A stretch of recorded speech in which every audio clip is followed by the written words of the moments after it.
Hi ನಾನ್ C Ramya beer. So ಇವತ್ತು ಒಂದು topic ಬಗ್ಗೆ ಡಿಸ್ಕಸ್ ಮಾಡ್ಬೇಕು ಅನ್ಕೊಂಡಿದೀವಿ. ಈ ಟಾಪಿಕ್‌ನ ನೀವ್ ಯಾವತ್ತೂ ಕೇಳೇ ಇರೋದಿಲ್ಲ.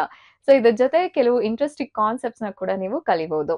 ಸೊ ಲಾಂಗ್ ಟರ್ಮ್ ಅಲ್ಲಿ ನೀವೇನಾದ್ರೂ ಇನ್ವೆಸ್ಟ್ ಮಾಡ್ಬೇಕು ಅಂದ್ರೆ ನಿಮ್ ಹಣನ ಎಲ್ ಮಾಡ್ತೀರಾ?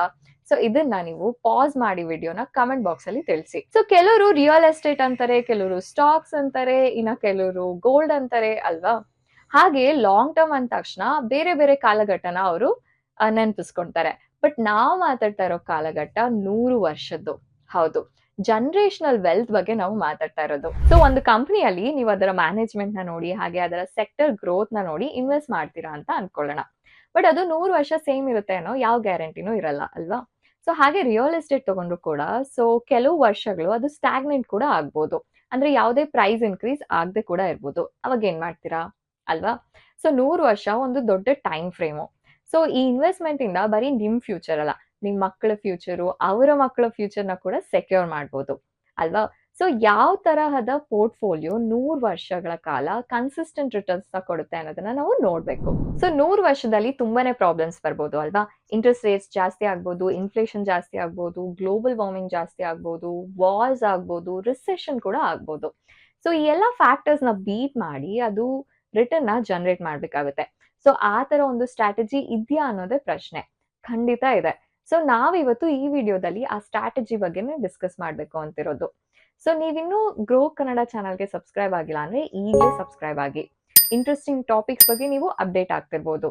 ಫಿನಾನ್ಸ್ ರಿಲೇಟೆಡ್ ಆಗಿರ್ಬೋದು, ಸ್ಟಾಕ್ ಮಾರ್ಕೆಟ್ ರಿಲೇಟೆಡ್ ಆಗಿರ್ಬೋದು, ಹಾಗೆ ಪರ್ಸನಲ್ ಫಿನಾನ್ಸ್ ಬಗ್ಗೆ ಕೂಡ ಆಗಿರ್ಬೋದು.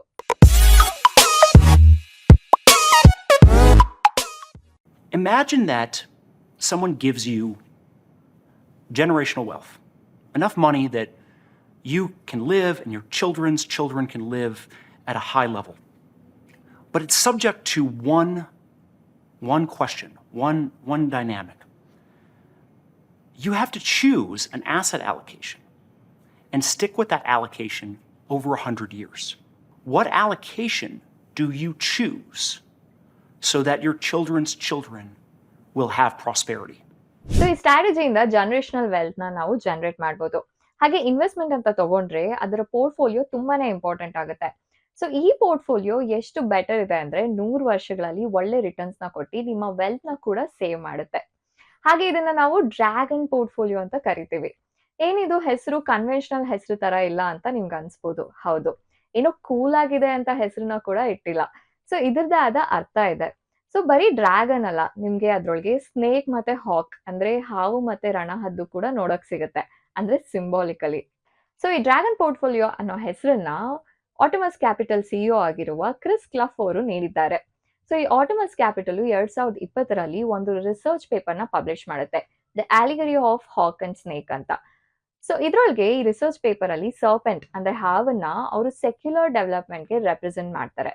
ಇನ್ನು ಸೆಕ್ಯುಲರ್ ಗ್ರೋತ್ ಅಂತ ಹೇಳಿದ್ರೆ ಸೊ ಈ ಪೀರಿಯಡ್ ಅಲ್ಲಿ ಬಿಸ್ನೆಸ್ ಮತ್ತೆ ಗ್ರೋತ್‌ಗೆ ಫೇವರೇಬಲ್ ಆಗಿರುವ ಎಕನಾಮಿಕ್ ಕಂಡೀಷನ್ಸ್‌ಗಳು ಇರುತ್ತೆ ಅಂತ. ಸೊ ಈ ಗ್ರೋತ್ ಸೈಕಲ್ ಏನಿದೆ ಸೊ ಇದು ಕಾಂಬಿನೇಷನ್ ಆಫ್ ಫ್ಯಾಕ್ಟರ್ಸ್ ಇಂದ ಆಗಿರುತ್ತೆ. ಸೊ ಫೇವರೇಬಲ್ ಡೆಮೋಗ್ರಫೀಸ್ ಆಗಿರ್ಬೋದು, ಗ್ಲೋಬಲೈಸೇಷನ್ ಆಗಿರ್ಬೋದು, ಟೆಕ್ನಾಲಜಿ ಆಗಿರ್ಬೋದು, ಎಕನಾಮಿಕ್ ಪ್ರಾಸ್ಪೆರಿಟಿ ಆಗಿರ್ಬೋದು. ಸೊ ಈ ಸೆಕ್ಯುಲರ್ ಡೆವಲಪ್ಮೆಂಟ್ ಏನಿದೆ ಸೊ ಇದು ಪೀಕ್ ಲೆವೆಲ್ ನ ರೀಚ್ ಆದಾಗ ಅಂದ್ರೆ ಸ್ಟೇಜ್ ಆಫ್ ಮೆಚುರಿಟಿನ ರೀಚ್ ಆದಾಗ ಸೊ ಈ ಸ್ನೇಕ್ ಬಂದು ತನ್ನ ನ್ಯಾಚುರಲ್ ಡೆವಲಪ್ಮೆಂಟ್ ನ ಸಸ್ಟೈನ್ ಮಾಡೋದಕ್ಕೆ ಕಷ್ಟ ಆಗುತ್ತೆ. ಸೊ ಅದು ಗ್ರೀಡ್ ಆಗಿರ್ಬೋದು ಅಥವಾ ಹಲವಾರು ನೆಗೆಟಿವ್ ಫ್ಯಾಕ್ಟರ್ಸ್ ಇಂದ ಆಗಿರ್ಬೋದು. ಸೊ ಈ ಸಿಚುಯೇಷನ್ ಅಲ್ಲಿ ಬಂದು ಸೆಕ್ಯುಲರ್ ಫೋರ್ಸ್ ನ ಡಿಸ್ಟರ್ಬ್ ಮಾಡುವ ಫೋರ್ಸ್ ಇನ್ನೊಂದು ಅಂದ್ರೆ ಹಾಕ್ದು ಅಂದ್ರೆ ರಣಹದ್ದು. ಸೊ ರಿಯಲ್ ಲೈಫ್ ಅಲ್ಲಿ ಕೂಡ ರಣಹದ್ದು ಮತ್ತೆ ಹಾವು ಎನಿಮೀಸ್ ಅಲ್ವಾ? ಹೌದು. ಸೊ ಈ ರಣಹದ್ದು ಬಂದು ನಾವು ಡಿಫ್ಲೇಷನರಿ ಸೈಕಲ್ಸ್, ರೈಸಿಂಗ್ ಪಾಪ್ಯುಲೇಷನ್ ಮತ್ತೆ ಲೋನ್ ಡಿಫಾಲ್ಟ್ಸ್ ಬಗ್ಗೆ ರೆಫರ್ ಮಾಡಕ್ಕೆ ಯೂಸ್ ಮಾಡ್ತಾರೆ. This idea, to me, what it represented is the serpent represents the secular growth cycle that becomes corrupted at a certain point in time where the serpent begins devouring its own tail. It is unable to generate growth naturally and has to self-cannibalize. And the hawk comes down and represents the disruption of that cycle.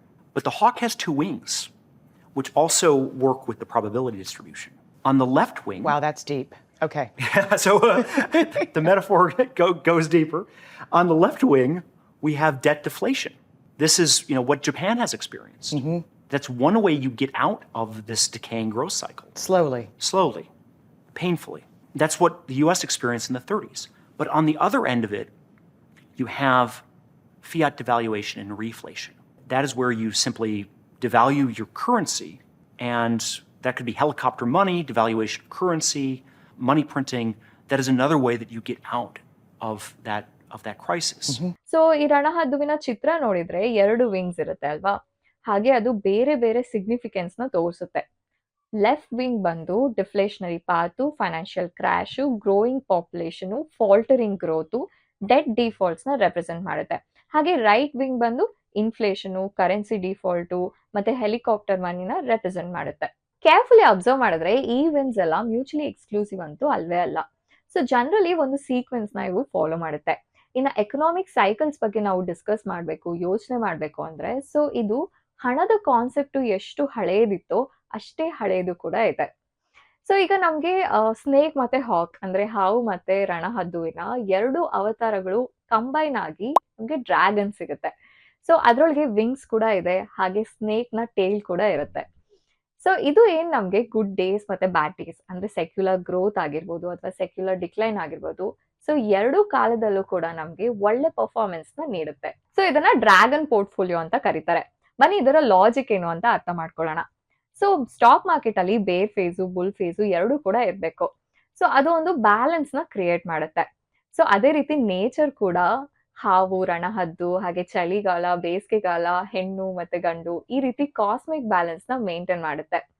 So ಇಲ್ಲಿ negative process ಮತ್ತೆ positive process ಒಟ್ಟಿಗೆ ಸೇರಿ ಒಂದು long term powerful ಸ್ಟೆಬಿಲಿಟಿನ create ಮಾಡುತ್ತೆ. So ಈ 2 forces equilibrium condition ನ create ಮಾಡಿ century long ಪೋರ್ಟ್ಫೋಲಿಯೋನ effectively build ಮಾಡೋದಕ್ಕೆ ಸಹಾಯ ಮಾಡುತ್ತೆ. ಹಾಗೆ ಡ್ರ್ಯಾಗನ್ ಪೋರ್ಟ್ಫೋಲಿಯೋ ಇನ್ವೆಸ್ಟ್ಮೆಂಟ್ ಫಿಲಾಸಫಿ ಏನಿದೆ ಅದು ತುಂಬಾನೇ ಸಿಂಪಲ್. ಸೊ ಏನಂದ್ರೆ ಡೆಟ್ ಮತ್ತೆ ಈಕ್ವಿಟಿ ಜೊತೆಗೆ ಕೆಲವು ಇನ್ಸ್ಟ್ರೂಮೆಂಟ್ಸ್ ನ ನಾವು ಇನ್ಕ್ಲೂಡ್ ಮಾಡ್ಬೇಕಾಗುತ್ತೆ. ಸೊ ಈ ಇನ್ಸ್ಟ್ರೂಮೆಂಟ್ಸ್ ಡೆಟ್ ಮತ್ತೆ ಈಕ್ವಿಟಿ ಯಾವಾಗ ರಿಟರ್ನ್ಸ್ ನ ಕೊಡೋದಿಲ್ವೋ ಆ ಸಮಯದಲ್ಲಿ ರಿಟರ್ನ್ಸ್ ನ ಕೊಡುವಂತದ್ದಾಗಿರುತ್ತೆ. ಸಿಂಪಲ್ ಅನ್ಸ್ತಿರ್ಬೋದಲ್ವಾ, ಅಥವಾ ಕಾಂಪ್ಲಿಕೇಟೆಡ್ ಅನ್ಸ್ತಿದ್ಯಾ? ಸೊ ಫುಲ್ ವೇಟ್ ಮಾಡಿ ವಿಡಿಯೋನ ನೋಡಿ. ಸೊ ಈ ಆಟಮಸ್ ನ ಕ್ರಿಸ್ ಮತ್ತೆ ಅವರ ಟೀಮ್ ಬಂದು 100 ವರ್ಷದ್ದು US ಎಕನಾಮಿಕ್ ಸೈಕಲ್ಸ್, ಅದ್ರ ಜೊತೆಗೆ ಡಿಫ್ರೆಂಟ್ ಕ್ಲಾಸಸ್ ಆಫ್ ಅಸೆಟ್ಸ್ ನ ರಿಟರ್ನ್ಸ್ ನ ಬಗ್ಗೆ ಒಂದು ಡೀಟೇಲ್ಡ್ ಅನಾಲಿಸಿಸ್ ನ ಮಾಡಿದ್ದಾರೆ. ಸೊ ಬ್ಯಾಕ್ ಟೆಸ್ಟಿಂಗ್ ಇಂದ ಏನ್ ಗೊತ್ತಾಗುತ್ತೆ ಅಂದ್ರೆ ಈ ಡ್ರ್ಯಾಗನ್ ಪೋರ್ಟ್ಫೋಲಿಯೋ ಬೇರೆ ಎಲ್ಲ ಪೋರ್ಟ್ಫೋಲಿಯೋಸ್ ನ ಔಟ್ ಪರ್ಫಾರ್ಮ್ ಮಾಡಿದೆ ಅಂತ. ಸೊ ಎಲ್ಲ ಮಾರ್ಕೆಟ್ ಸೈಕಲ್ಸ್ ಕೂಡ ಇದು ಒಳ್ಳೆ ರಿಟರ್ನ್ಸ್ ನ ಜನರೇಟ್ ಮಾಡಿದೆ. ಹಾಗೆ ಇದು ವೆಲ್ತ್ ಕನ್ಸರ್ವೇಷನ್ ಬಗ್ಗೆ ಏಮ್ ಮಾಡುತ್ತೆ ಕೂಡ. ಸೊ ಆಟಮಸ್ ಟೀಮ್ ಬಂದು US ಮಾರ್ಕೆಟ್ ನ 5 ಹಿಸ್ಟಾರಿಕಲ್ ಸೈಕಲ್ಸ್ ಆಗಿ ಡಿವೈಡ್ ಮಾಡಿದೆ. ಸೊ ಯಾವುದು ಅಂತ ನೋಡೋಣ ಬನ್ನಿ. ಮೊದಲನೇದು ಬಂದು 1929 ಇಂದ 1946 ಸೆಕ್ಯುಲರ್ ಡಿಕ್ಲೈನ್, ಆಮೇಲೆ 1947 ಇಂದ 1963 ಸೆಕ್ಯುಲರ್ ರೀಬರ್ತ್, ಆಮೇಲೆ 1964 ಇಂದ 1983 ಸೆಕ್ಯುಲರ್ ಸ್ಟಾಗ್ನೇಷನ್, ಮತ್ತೆ 1984 ಇಂದ 2007 ಸೆಕ್ಯುಲರ್ ಬೂಮ್, ಮತ್ತೆ 2008 ಇಂದ 2019 ಸೆಕ್ಯುಲರ್ ಡಿಕ್ಲೈನ್. ಸೊ ಈ ಬೇರೆ ಬೇರೆ ಸೈಕಲ್ಸ್ ಅಲ್ಲಿ ಬೇರೆ ಬೇರೆ ಅಸೆಟ್ ಕ್ಲಾಸಸ್ ಒಳ್ಳೆ ರಿಟರ್ನ್ಸ್ ನ ನೀಡಿವೆ. 2008 ಇಂದ 2019 ರಲ್ಲಿ ಈಕ್ವಿಟೀಸ್ ಬಂದು 231% ಪ್ರಾಫಿಟ್ ನ ನೀಡ್ತು. ಬಟ್ 1929 ಇಂದ 1946 ಸೈಕಲ್ ಅಲ್ಲಿ ಈಕ್ವಿಟಿ 80% ಲಾಸ್ ನ ನೀಡಿದೆ. ಸೊ ಇಮ್ಯಾಜಿನ್ ಮಾಡ್ಕೊಳ್ಳಿ, 1929 ಇಂದ 1949 ಅಂದ್ರೆ ಆ 20 ಇಯರ್ಸ್ ಅಲ್ಲಿ ನೀವ್ ಇನ್ವೆಸ್ಟ್ ಮಾಡಿದ್ರ ಈಕ್ವಿಟೀಸ್ ಇಲ್ಲಿ ಅಂತ. ಸೊ ಆಗ ನೆಗೆಟಿವ್ ರಿಟರ್ನ್ ಸಿಕ್ಕಿರುತ್ತೆ. ಹಾಗೆ ಈ ಎಕನಾಮಿಕ್ ಸೈಕಲ್ಸ್ ನ ಪ್ರಿಡಿಕ್ಟ್ ಮಾಡೋದು ಕೂಡ ತುಂಬಾನೇ ಡಿಫಿಕಲ್ಟು, ಆಲ್ಮೋಸ್ಟ್ ಇಂಪಾಸಿಬಲ್ ಅಂತಾನೆ ಹೇಳ್ಬೋದು. ಹಾಗೆ ಟೈಮ್ ಇನ್ವೆಸ್ಟ್ ಮಾಡ್ತೀವಿ ಅಂದ್ರೆ ಅದು ಕೂಡ ಡಿಫಿಕಲ್ಟು. ಅಂದ್ರೆ ಇವಾಗ ಈಕ್ವಿಟೀಸ್ ನ ಒಳ್ಳೆ ದಿನಗಳು ಬಂದಾಗ ಈಕ್ವಿಟೀಸ್ ನ ಬೈ ಮಾಡೋದು, ಹಾಗೆ ಅದರ ಬ್ಯಾಡ್ ಡೇಸ್ ಬಂದಾಗ ಅದನ್ನ ಸೆಲ್ ಮಾಡೋದು. ಹೇಳೋದಕ್ಕೆ ಈಸಿ ಅಂತ ಅನ್ಸಿದ್ರು ಕೂಡ ಮಾಡೋದು ತುಂಬಾನೇ ಕಷ್ಟ ಇದೆ. ಸೊ ನೀವು ಈಕ್ವಿಟೀಸ್ ಮತ್ತೆ ಡೆಟ್ ನ ಏನು ಟ್ರೆಡಿಷನಲ್ ಕಾಂಬಿನೇಷನ್ ಇದೆ, ಸೊ ಇದು ಎಲ್ಲಾ ಮಾರ್ಕೆಟ್ ಸೈಕಲ್ಸ್ ಅಲ್ಲೂ ಒಳ್ಳೆ ಪರ್ಫಾರ್ಮೆನ್ಸ್ ನ ಕೊಡಲ್ವಾ ಅಂತ ಡೌಟ್ ಇಟ್ಕೊಂಡಿರ್ಬೋದು. ಸೊ ಕ್ಲಾಸಿಕ್ ರೇಷಿಯೋ ಕೂಡ ಬಂದು 60-40 ಇರುತ್ತೆ, ಅಂದ್ರೆ ಈಕ್ವಿಟೀಸು ಮತ್ತೆ ಬಾಂಡು. ಸೊ ಇದು ಏನಂದ್ರೆ ರಿಸ್ಕ್ ನಿಮ್ಗೆ ಕಡಿಮೆ ಮಾಡಿದ್ರು ಕೂಡ ಆಪ್ಟಿಮಮ್ ಸೊಲ್ಯೂಷನ್ ನ ಇದು ಕೊಡೋದಿಲ್ಲ. ಯಾಕಂದ್ರೆ ಇದು ಮಾರ್ಕೆಟ್ ಕಂಡೀಷನ್ಸ್ ಮೇಲೆ ತುಂಬಾನೇ ಇನ್ಫ್ಲೂಯೆನ್ಸ್ಡ್ ಆಗಿರುತ್ತೆ. So equity market, bond market ಚೆನ್ನಾಗಿ ನಡೀತಿರ್ಬೇಕಾದ್ರೆ ಸೊ ಇದು ಒಳ್ಳೆ ರಿಟರ್ನ್ಸ್ ನ ಕೊಡುವ ಪೊಟೆನ್ಶಿಯಲ್ ನ ಇಟ್ಕೊಂಡಿರುತ್ತೆ, ಹೈಯೆಸ್ಟ್ ರಿಟರ್ನ್ಸ್ ಕೂಡ ಕೊಡ್ಬೋದು. ಸೊ ಅದಕ್ಕೆ ಎಕ್ಸಾಂಪಲ್ ಅಂದ್ರೆ 1947 ಇಂದ 1963, ಹಾಗೆ 1984 ಇಂದ 2007, ಹಾಗೆ 2010 ಇಂದ 2019. ಸೊ ಈ ಸಮಯದಲ್ಲಿ ಇದು ಒಳ್ಳೆ ರಿಟರ್ನ್ಸ್ ನ ಕೊಟ್ಟಿವೆ. ಬಟ್ ಎಲ್ಲಾ ಸ್ಟ್ರಾಟಜೀಸ್‌ಗೂ ಕೂಡ ವೀಕ್‌ನೆಸಸ್ ಇರುತ್ತೆ ಅಂತ ಹೇಳ್ತಾರಲ್ವಾ? ಹಾಗೆ ಇಂಟ್ರೆಸ್ಟ್ ರೇಟ್ಸು ಕೆಲವು ಎಕನಾಮೀಸ್ ಅಲ್ಲಿ ತುಂಬಾನೇ ಕಡಿಮೆ ಆದ್ರೆ ಅಥವಾ ಝೀರೋ ಆದ್ರೆ, ಹೌದು ಯುಎಸ್ ಅಲ್ಲಿ 1930 ಅಲ್ಲಿ ಹಾಗೆ ಜಪಾನ್ ಅಲ್ಲಿ 1990 ಅಲ್ಲಿ ಸೊ ಇದು ಝೀರೋ ಕೂಡ ಆಗಿತ್ತು. ಸೊ ಈ ತರ ಝೀರೋ ಆದ್ರೆ ಹಾಗೆ ಇನ್ಫ್ಲೇಷನ್ ಏನಾದ್ರು ಜಾಸ್ತಿ ಬೇಗ ಬೆಳೆದ್ರೆ ಸೊ ಯುಎಸ್ಎ ಅಲ್ಲಿ 1970s ಅಲ್ಲಿ ತಗೊಂಡ್ರೆ ಸೊ ಈ ತರ ಸಿಚುಯೇಷನ್ಸ್ ಅಲ್ಲಿ ಏನಂದ್ರೆ ಈ ಟ್ರೆಡಿಷನಲ್ ಕಾಂಬಿನೇಷನ್ ಏನಿದೆ ಸೊ ಇದು ನಮ್ಗೆ ಒಳ್ಳೆ ರಿಟರ್ನ್ಸ್ ನ ಕೊಡೋದಿಲ್ಲ. ಆಕ್ಚುಲಿ ಒಳ್ಳೆ ರಿಸರ್ಚ್‌ನ ನಾವು ಮಾಡಿ ಇನ್ವೆಸ್ಟ್ ಮಾಡಿಲ್ಲ ಅಂದ್ರೆ, ರಿಟರ್ನ್ಸ್ ಬಿಡಿ ಕ್ಯಾಪಿಟಲ್ ಲಾಸ್ ಕೂಡ ಆಗೋ ಚಾನ್ಸಸ್ ತುಂಬಾನೇ ಇರುತ್ತೆ. ಸೊ ಈ ಡ್ರ್ಯಾಗನ್ ಪೋರ್ಟ್‌ಫೋಲಿಯೋಲಿ ಏನಿದೆ, ಹಾಗೆ ಇದು ಡಿಫರೆಂಟ್ ಮಾರ್ಕೆಟ್ ಸೈಕಲ್ಸ್ ಅಲ್ಲಿ ಹೇಗೆ ಪರ್ಫಾರ್ಮೆನ್ಸ್‌ನ ನೀಡುತ್ತೆ ಅಂತ ನೋಡೋಣ. ಸೊ ಈ ಡ್ರ್ಯಾಗನ್ ಪೋರ್ಟ್‌ಫೋಲಿಯೋ ಕಾಂಪೊನೆಂಟ್ಸ್ ನೋಡಿದ್ರೆ, ಸೊ ಇದು ಡಿಫರೆಂಟ್ ಅಸೆಟ್ಸ್ ಏನಿರುತ್ತೆ ಇದರ ಕಾಂಬಿನೇಷನ್ ಆಗಿರುತ್ತೆ. ಹಾಗೆ ಒಂದಕ್ಕೊಂದು ರಿಲೇಟೆಡ್ ಆಗಿರಲ್ಲ. ಸೊ ಒಂದು ಕ್ಲಾಸ್ ಆಫ್ ಅಸೆಟ್ಸು ಬ್ಯಾಡ್ ಶೇಪಲ್ಲಿ ಇದ್ರೆ, ಮತ್ತೊಂದು ಒಳ್ಳೆ ರಿಟರ್ನ್ಸ್‌ನ ಕೊಟ್ಟು ಇದು ಬ್ಯಾಲೆನ್ಸ್ ಮಾಡುತ್ತೆ. ಹಾಗೆ ಒಳ್ಳೆ ಗ್ರೋತ್‌ನ ಕೂಡ ಇದು ಪೋರ್ಟ್‌ಫೋಲಿಯೋಗೆ ನೀಡುತ್ತೆ. ಹಾಗೆ ಏನಾದ್ರೂ ಎಕಾನಮಿ ಸ್ಲೋ ಡೌನ್ ಅಥವಾ ಡಿಕ್ಲೈನ್ ಆಗ್ತಾ ಇರುವಾಗ, ಸೊ ಕ್ಯಾಪಿಟಲ್ ಲಾಸ್ ಏನಿದೆ ಅದನ್ನ ಕೂಡ ಪ್ರೊಟೆಕ್ಟ್ ಮಾಡಿ ಸ್ವಲ್ಪ ಕಡಿಮೆ ಮಾಡುವಷ್ಟು ಕೆಪಾಸಿಟಿನ ಇದು ಹೊಂದಿರುತ್ತೆ. ಹಾಗೂ ಅಸೆಟ್ ಡೈವರ್ಸಿಫಿಕೇಶನ್ ಏನಿದೆ ಅದು ತುಂಬಾನೇ ಇಂಪಾರ್ಟೆಂಟು. ಹಾಗೆ ಅಸೆಟ್ಸು ಒಂದಕ್ಕೊಂದು ರಿಲೇಟ್ ಆಗಿಲ್ಲ ಅಂದ್ರೆ ಸೊ ಆಗ ಎಕನಾಮಿಕ್ ಸೈಕಲ್ಸು ಡಿಫ್ರೆಂಟ್ ಆಗಿ ಎಫೆಕ್ಟ್ ಮಾಡೋದಕ್ಕೆ ಶುರು ಮಾಡುತ್ತೆ. ಸೊ ಏನಂದ್ರೆ ಎಕ್ಸಾಂಪಲ್ ತಗೊಂಡ್ರೆ ಎಪಿಡೆಮಿಕ್ ಅಲ್ಲಿ ಸ್ಟಾಕ್ ಮಾರ್ಕೆಟ್ ಬೀಳ್ತಿದ್ರೆ ಗೋಲ್ಡ್ ಪ್ರೈಸಸ್ ತುಂಬಾನೇ ಜಾಸ್ತಿ ಆಗ್ತಾ ಬಂತು ಅಲ್ವಾ? ಸೊ ಹಾಗೆ. ಸೊ ಇನ್ನೊಂದ್ ಕಡೆ ನೋಡಿದ್ರೆ ಈ ಪರ್ಮನೆಂಟ್ ಲಾಸ್ ಆಫ್ ಕ್ಯಾಪಿಟಲ್ ಏನಿದೆ ಅದು ಎಷ್ಟು ಕಡಿಮೆ ಇರುತ್ತೋ ಸೊ ಅಷ್ಟು ಅದು ಪೋರ್ಟ್‌ಫೋಲಿಯೋ ತುಂಬಾ ಚೆನ್ನಾಗಿದೆ ಅಂತ. ಸೊ ಈ ಡ್ರ್ಯಾಗನ್ ಪೋರ್ಟ್‌ಫೋಲಿಯೋ ಇಂದ ನೀವು ಕ್ಯಾಪಿಟಲ್ ಲಾಸ್ ಏನಿದೆ ಅದನ್ನ ತುಂಬಾನೇ ಕಡಿಮೆ ಮಾಡ್ಕೋಬಹುದು. ಹಾಗೆ ವಾಲಟಾಲಿಟಿ ಕೂಡ ಖಂಡಿತ ಇದೆ. ಬಟ್ ಏನಂದ್ರೆ ಓವರ್ ಟೈಮು ರಿಟರ್ನ್ಸ್ ಏನಿದೆ ಅದು ತುಂಬಾ ಬೀಳೋದಿಲ್ಲ ಕೂಡ. ಸೊ ಅದಕ್ಕೆ ಹೇಳೋದು ಬರೀ ಸ್ನೇಕ್ ಅಥವಾ ಹಾಕ್ ಆಗ್ಬೇಡಿ, ಡ್ರ್ಯಾಗನ್ ಆಗಿ ಅಂತ. ಸೊ ಬನ್ನಿ ಡ್ರ್ಯಾಗನ್ ಪೋರ್ಟ್‌ಫೋಲಿಯೋ ಕೀ ಕಾಂಪೋನೆಂಟ್ಸ್ ಏನೇನು ಅಂತ ನೋಡೋಣ. ಹಾಗೆ ಅದರ ವೇಟೇಜ್ ಕೂಡ. ಸೊ ಈಕ್ವಿಟೀಸ್ ಬಂದು 24%, ಲಾಂಗ್ ವಾಲಟಾಲಿಟಿ ಬಂದು 21%, ಗೋಲ್ಡ್ ಬಂದು 19%, ಫಿಕ್ಸ್ಡ್ ಇನ್ಕಮ್ ಬಂದು 18%, ಹಾಗೆ ಕಮಾಡಿಟಿ ಟ್ರೆಂಡ್ ಬಂದು 18%. ಸೊ ಇದನ್ನ ಬ್ರೀಫ್ಲಿ ನೋಡ್ಬೇಕಂತ ಅಂದ್ರೆ ಸೊ ಈಕ್ವಿಟೀಸ್ ತಗೊಂಡ್ರೆ 24% ಡ್ರ್ಯಾಗನ್ ಪೋರ್ಟ್‌ಫೋಲಿಯೋ ಕಾಂಪೊನೆಂಟ್ ಈಕ್ವಿಟೀಸೇ ಆಗಿದೆ ಅಲ್ವಾ? ಸೊ ಏನಂದ್ರೆ ಇಂಡೆಕ್ಸ್ ಫಂಡ್ಸ್ ಆಗಿರ್ಬೋದು ಅಥವಾ ಇಟಿಎಫ್ಸ್‌ನ ನೀವು ಇದಕ್ಕೆ ಕನ್ಸಿಡರ್ ಮಾಡ್ಬೋದು. ಹಾಗೆ ಮಾರ್ಕೆಟ್ ಕಂಡೀಷನ್ಸ್ ಏನಾದ್ರು ತುಂಬಾ ಚೆನ್ನಾಗಿದ್ರೆ ಸೊ ಇನ್ಫ್ಲೇಷನ್‌ನ ಬೀಟ್ ಮಾಡಿ ಇದು ಒಳ್ಳೆ ರಿಟರ್ನ್ಸ್‌ನ ನಮ್ಗೆ ಕೊಡುತ್ತೆ. ಸೊ ಸೆಕೆಂಡ್ ಒನ್ ಬಂದು ಲಾಂಗ್ ವಾಲಟಾಲಿಟಿ. ಸೊ ಇದು ಪೋರ್ಟ್‌ಫೋಲಿಯೋ 21% ಕಾಂಪೊನೆಂಟ್ ಆಗಿದೆ. ಸೊ ನಾವು ಮಾತಾಡ್ತಾ ಇರೋದು ಲಾಂಗ್ ವಾಲಟಾಲಿಟಿ ಹೆಡ್ಜ್ ಫಂಡ್ಸ್ ಬಗ್ಗೆ.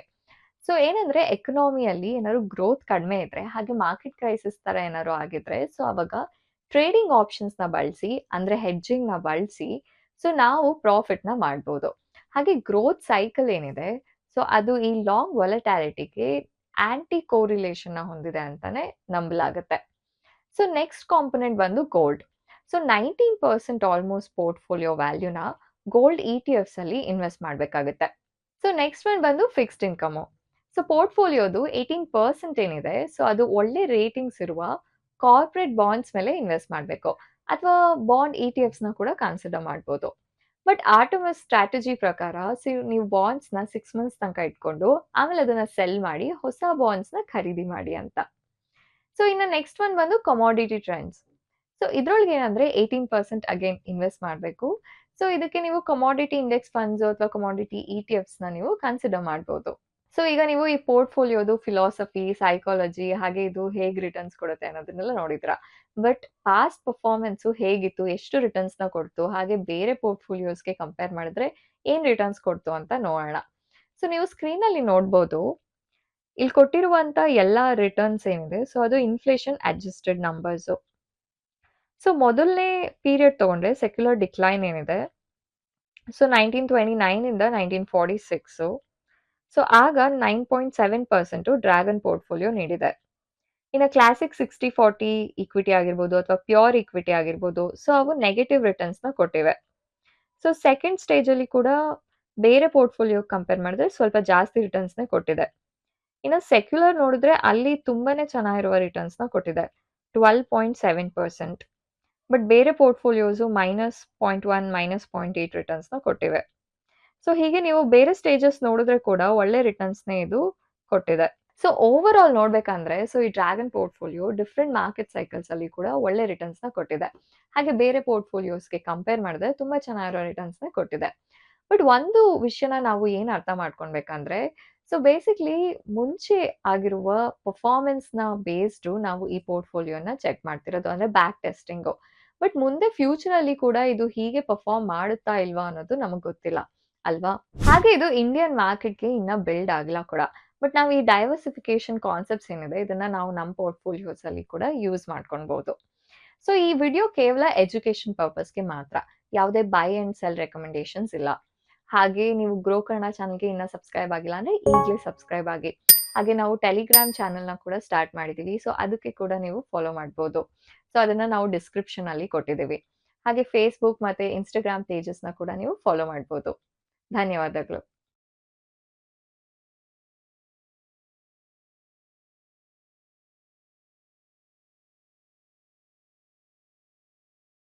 Investment in securities market are subject to market risks. Read all the related documents carefully before investing. Please read the risk disclosure documents carefully before investing in equity shares, derivatives, mutual fund, and or other instruments traded on the stock exchanges.